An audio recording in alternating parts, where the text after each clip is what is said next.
Good morning, everyone. It's Melissa from In Charge Coaching, and today we are talking about beyond strategic planning, how to sustain team performance.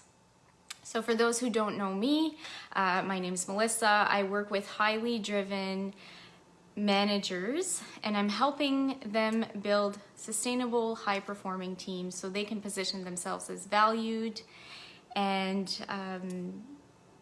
respected change makers in their organizations. So we have, I think they're mostly accepted and see the value in strategic planning, knowing that it's important to have a shared goal and to know the direction that we're heading in. But what happens after that strategic plan has happened? How do we ensure progress individually and most importantly as a team? If we are a real team, that means we're interconnected. We need each other in order to progress towards our goals. So today I'm hoping to share with you a few tips that might come in handy, that might support you in sustaining your team performance. So if you're joining me, please say hi. Let me know that you're here. I can see the comments. I also like to hear your feedback. If you have any thoughts or questions on the subject matter, that makes it more fun. So if we are going to be working together, my first tip is facilitating conversations in order to determine our working agreements. As a team, how do we work best?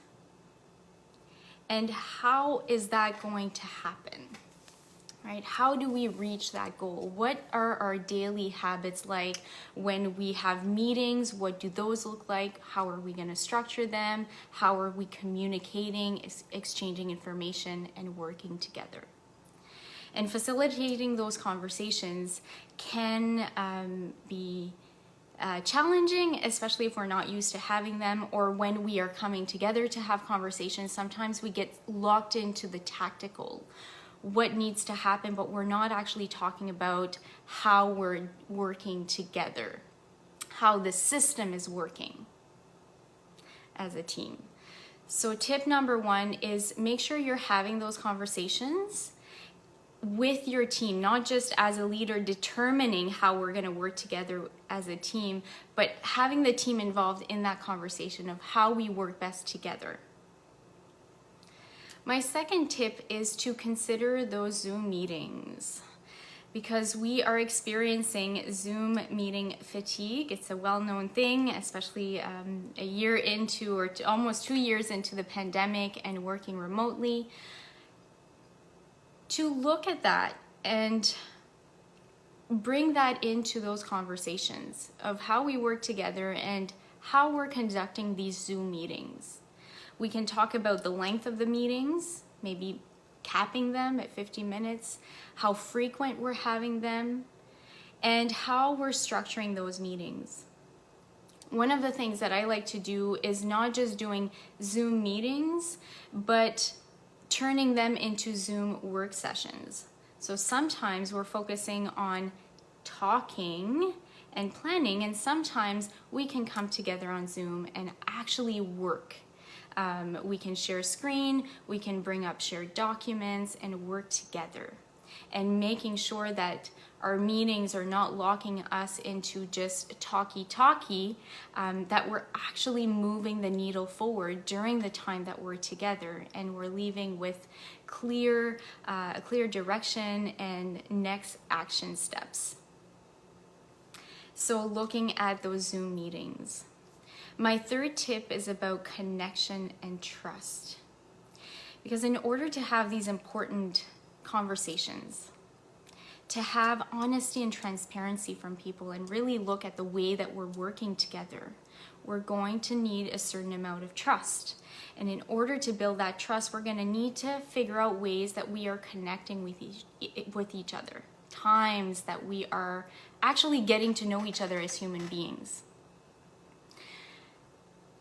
So think about how you are structuring your meetings together or creating a system to allow that to happen. Because we can tell people what we want. We can tell them, like, we really want you to start connecting with each other and getting to know each other. But they don't necessarily believe that that's a want that we have, or that it's safe to do so, especially considering our culture. So what's their culture? What do people believe? And can they believe what we're saying? So we need to go a step further and look at the systems that we're creating to support this behavior of connecting and building trust. So what systems are you putting in place to allow that to happen? And that is going to help with tip number 1 and tip number 2. So overall, when we are doing the strategic plan, when we're done that strategic plan, make sure you're putting in time and effort into determining how we're working together. And that's going to help us figure out our daily team habits. That's going to ensure steady progress towards our shared goals. So I hope this was helpful. Say hi, let me know if you're watching on the replay, #replay. And I'll see you on the next slide.